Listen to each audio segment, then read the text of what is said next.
Om Namah Shivaya, Om Namah Shivaya, Om Namah Shivaya à tous. Om Ra Shanti à tous, Om Ra Shanti à tous, Om Ra Shanti à tous. Salutations, paix et bonheur à tous. Je suis le mage Jean Kalou, métaphysicien, formateur aux sciences spirituelles et psychiques. Comme de coutume, nous allons encore nous entretenir sur les sujets ésotériques, les sujets spirituels, les sujets qui concernent l'homme et la nature.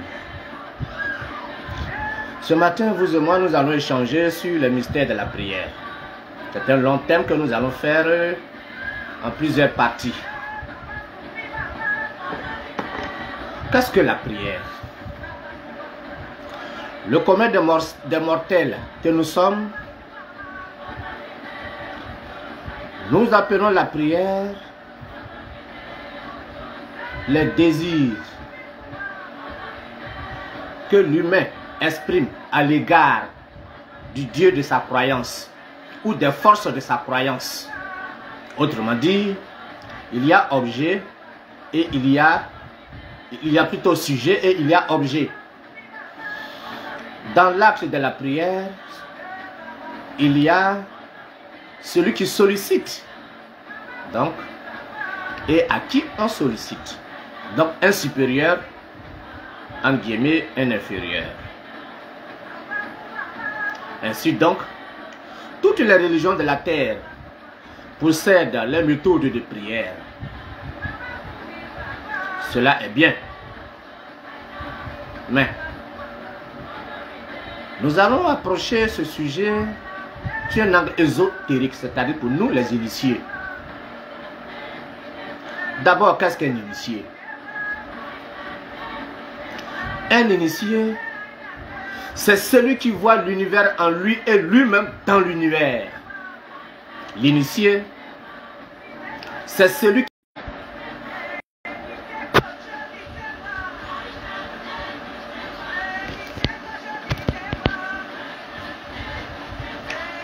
Bien.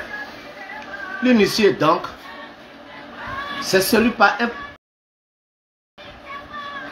une voie de méditation, d'étude, par un processus spirituel, est parvenu à un état d'équilibre où il perçoit l'univers en lui et lui dans l'univers. Parce que le but de l'initiation, ou le but suprême de l'initiation, c'est de vaincre la dualité. Les mythologies ont toujours présenté le diable comme ayant des cornes, tout au moins 2 cornes. Simplement pour exprimer la dualité. Tant que la dualité n'est pas vaincue dans la conscience d'un être humain, il ne mérite pas le nom d'initié. Il est peut-être initiable, mais il n'est pas encore un initié. L'initié, c'est celui qui a vaincu la dualité en lui. Le mage Jean Kalou voit en permanence la divinité universelle en lui et lui dans la divinité universelle. C'est ce que j'exprime là en termes techniques. Percevoir l'univers en soi et soi dans l'univers. Lorsque cette dualité est vaincue, alors, si tu as vu l'initié, tu as vu Dieu. C'est ça le but de la voie spirituelle. Les ignorants pensent et croient que on recherche la science spirituelle afin de résoudre nos problèmes matériels. Ils ont été mal informés par les religions. Parce que c'est très malhonnête en tant que religieux de dire à des humains, venez dans ma chapelle, priez mon Dieu et vous aurez tout ce que vous voulez. C'est totalement faux parce que ce n'est pas conforme aux lois de l'univers. Ce n'est pas conforme aux lois de la divinité universelle. Et ce mensonge grossier est devenu le credo des religions. Et voilà ce que les religions ont fait de l'humanité.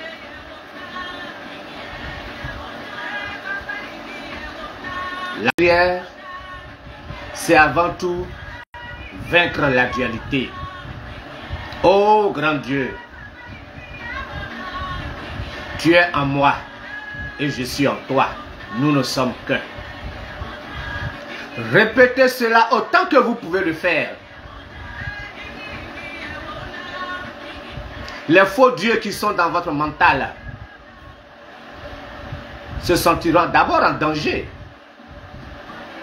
C'est pour cela, certains commencent la discipline spirituelle, le mystère de la prière, et n'achèvent pas. Au bout de quelques jours, de quelques semaines, ils abandonnent. Vous pensez que ces divinités égrégoriques, ces faux dieux, qui sont prônés depuis l'aube de l'humanité par les religions diverses, vont vous laisser vous libérer de leur joug? Non. Pourquoi? Parce qu'ils se nourrissent de vos énergies, de vos trans, de vos croyances, de vos cérémonies. Vous nourrissez ces faux dieux. Le seul vrai Dieu, c'est ce qui est l'essence de l'être humain et l'essence de l'univers infini. L'homme lui-même est un infiniment petit dans l'infiniment grand. L'homme est un Dieu en Dieu. Ton essence est divine. L'essence de l'univers est divine. Il n'y a pas de deux dieux, il y a un seul Dieu. Par conséquent, acceptons les noms que la tradition lui en donne. Si quelqu'un vous dit que puisque vous n'êtes pas dans sa chapelle, Dieu n'est pas en vous, posez plainte aux institutions concernées. Mais malheureusement, c'est aussi tous des moutons déguisés. Je vous donne là une clé efficace, ineffable de la prière. Vaincre la dualité. Si vous voulez donner un nom à ce qui n'a pas de nom, il n'y a pas de problème. Car le divin, qui est le soi intérieur de chaque être humain et de l'univers infini, n'a ni forme, n'a ni nom. Par conséquent, il englobe, il transcende et possède cependant tous les noms et pourquoi pas toutes les formes que la tradition exprime pour l'approcher. Adorer Dieu ou prier Dieu avec nom et forme n'est pas la finalité du voyage spirituel. C'est peut-être avoir la licence en termes scolaires du mot de la spiritualité. Mais lorsque on doit réussir une thèse de doctorat en spiritualité, alors il faut transcender les noms, il faut transcender les formes. Il faut transcender les noms, il faut transcender les formes. Pour vous qui me suivez ce matin, je reviens encore à la question qui vous est chère. Comment prier? Comment prier? Première clé. Affirmer la divine vérité que Dieu, le créateur du ciel et de la terre, comme vous aimez bien le désigner ainsi, réside en vous et dans tout l'univers. S'il réside en vous, il réside dans tous les êtres humains. Vous n'aimez pas votre prochain parce qu'il est un être humain. Vous l'aimez parce que la divinité qui est en vous réside en lui. Et dans le soleil, dans la lune, dans les étoiles, dans tout ce qui existe. C'est la recherche de l'unité fondamentale qui est la spiritualité. Quiconque vous enseigne le contraire est un imbécile sur la voie spirituelle. Quiconque vous prêche autre chose est un imbécile. De l'un vient toute chose. La prière, je me répète encore, pédagogie. Ô grand Dieu, toi qui es la cause suprême du ciel et de la terre, du bien et du mal, de la richesse et de la pauvreté, toi qui transcendes et englobes toutes choses, tu es mon essence véritable et tu es l'essence de tous les êtres chauds de l'univers. Tu es l'univers tout entier. Répétez cela. Selon la loi du rythme, une goutte d'eau qui tombe perpétuellement sur le roc le plus dur finit par y laisser une trace. Votre ennemi n'est pas à l'extérieur de vous. Votre ennemi est en vous. C'est votre propre mental. C'est la dimension subconsciente de votre mental qui est votre adversaire. Car la dimension subconsciente de votre esprit a pour siège physique le cervelet. Ce qu'on nomme souvent le petit cerveau, le cervelet. Lorsqu'il y a conflit perpétuel entre le cervelet et le cerveau, dans cette bataille mentale interne, celui qui gagne alors s'affirme dans le jeu du destin. Celui qui gagne s'affirme dans le jeu du destin. Les textes religieux ont appelé le cervelet, c'est-à-dire le subconscient qui est dans notre mental, le diable. Encore un conflit perpétuel dans le mental de l'homme. Le gros cerveau et le cervelet. Le mental conscient et le mental subconscient. Lorsque l'homme est en rêve, il n'est plus dominé par son esprit conscient, par son mental conscient. Il manifeste plus dans le plan des rêves le subconscient, le mental subconscient issu du cervelet. Le sorcier, comme vous l'appelez, c'est quelqu'un qui s'est entraîné à être conscient dans le rêve. Donc il sait qu'il vous rend visite. Il sait qu'il s'en va vous poignarder. Mais vous, dans votre rêve, c'est le subconscient qui est actif. Vous voyez? Or, le sorcier, il est conscient qu'il est conscient. Or, vous n'êtes pas conscient. La prière doit réunir ces deux enfants du même Père céleste qui est au-dedans de vous. Le cervelet et le cerveau. Le subconscient et le conscient. L'hémisphère gauche du cerveau et l'hémisphère droit du cerveau. Le bras gauche et le bras droit. Le yin et le yang. La nature féminine qui réside en vous avec la nature positive qui réside en vous. Lorsque Dieu, l'instant second, se manifeste, vous appelez ça création. Dès qu'il se manifeste, à partir de lui-même et en lui-même, la dualité naît. Et comme l'homme est l'image de ce Dieu-là fondamentalement, l'homme doit suivre un processus de vaincre cette dualité. C'est ce qu'on appelle les sciences spirituelles ou simplement la spiritualité. Si vous priez, oh Seigneur, toi tu es un Dieu de bonté, toi tu es un Dieu d'amour, toi tu es un Dieu de richesse. Tu n'es pas un Dieu du mal, tu n'es pas un Dieu de pauvreté, tu n'es pas ceci, tu n'es pas cela.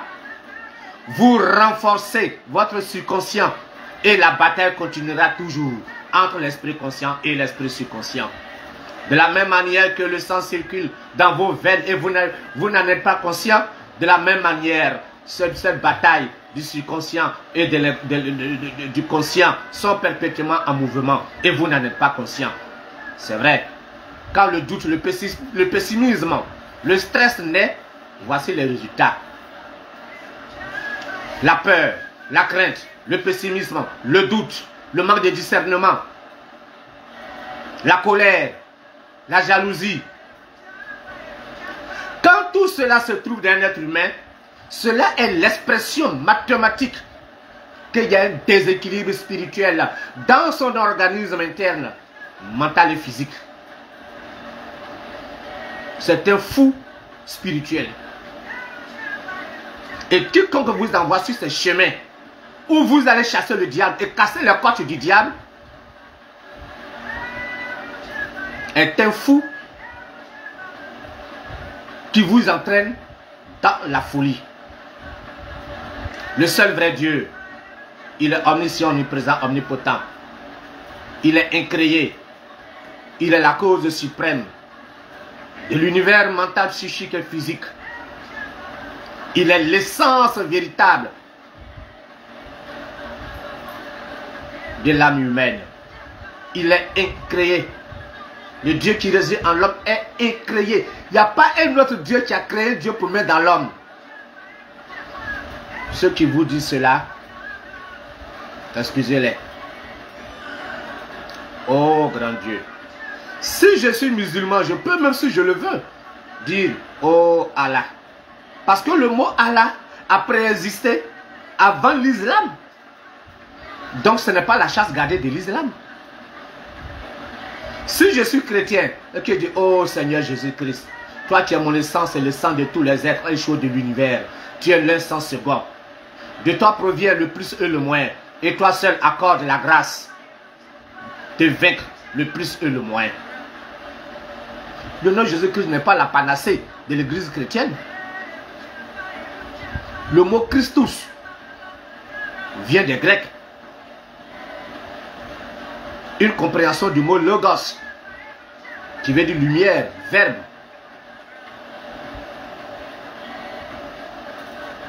Il en est de même de toutes les traditions, je pourrais en citer autant que possible. Car j'ai eu la chance d'étudier de près et de me faire initier de près par divers pensées philosophiques et spirituelles dont je sais de quoi je parle. Répétez sans cesse, appliquez la loi du rythme. Oh Seigneur Dieu, tu es en moi, je suis en toi, tu es en moi, je suis en toi, tu es en moi, je suis en toi, tu es en moi. Si Dieu est en toi et que tu es dans Dieu, qu'est-ce que tu recherches encore? Tout le reste ne sont que des friandises. Voilà le but de la spiritualité. Réaliser Dieu, que nous nommons philosophie comme on le soit, est le but de la spiritualité. Le thème est grand et je prends toujours les questions. Nous allons continuer. Permettez-moi de faire une pause d'1 minute. Le samedi 9 avril, Pentagram Africa Foundation, dont j'en suis le président fondateur à l'international, organise par mois un rituel avec Google Meet. Par vidéo, Google Meet, c'est une application de Play Store. Pour faire l'application Play Store, l'application Google Meet. Nous le faisons tous les mois. Ce mois d'avril, ça aura lieu le 9 avril, le samedi matin à 9h GMT. Le 9 avril. C'est vrai que beaucoup de membres des mois passés m'ont demandé d'élever un peu le niveau des dons par rapport à la qualité des enseignements et ce que les rituels font à 2000 francs CFA. Donc j'ai accepté. À partir du 9 avril, nous ferons désormais le don à 2000 francs CFA. Nous allons revenir tout à l'heure dessus. Les numéros sont déjà affichés et nous reviendrons tout à l'heure. Permettez-moi de prendre un jus de fruits en 1 minute et demie. Oh.